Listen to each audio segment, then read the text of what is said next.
Зейнің 9-нчы мәктәп укучылары күмәк тырышлык белән СВО зонасы өчен гуманитар ярдәм әзерли.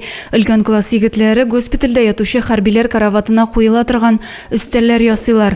Проектында үзләре уйлап сызганнар. Он у нас на ножках. Ножки раскладываются. И, значит,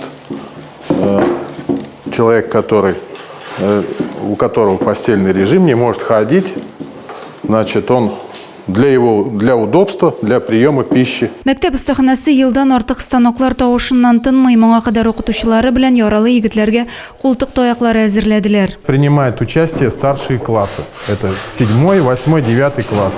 Очень активно, значит, они приходят и на кружке занимаются, и во время уроков мы делаем, потому что темы совпадают у нас с этим столярным делом. 8-нчы сыйныф укучысы Стас Куликов бу эшне ихластан башкара. Дәваланучы егетләрнең тизрәк савыгуларын тели. Мы помогаем нашим бойцам СВО, делаем вот эти столики, чтобы для их удобства в госпиталях. 9-нчы мәктәптә волонтерлык эше моның белән генә тәмамланмый. Физик мөмкинлеге чикле укучылар, укытучылары җитәкчелегендә хәрбиләргә пижамалар тегәләр, маскировка челтәрләре дә үрә башладылар. Мы теперь ведем по 4 направлениям эту деятельность. То есть раньше, если мы шили пижамы, изготавливали костыли, то теперь плетем сети, изготавливаем столики для раненых бойцов на СВО.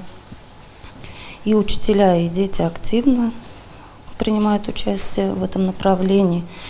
Есть ребята, которые остаются после уроков, чтобы плести сети, в перемены выходят. Мәктәпләрдә балалар да патриотик рухта тәрбияләнеп, илдәге вазгыятны аңлап үсәләр. Һәр кайсы эшне чын күңелдән башкара. Адилә Бирханова, Александр Тимофеев, Юлия Казамарова, Зей хәбәрләре.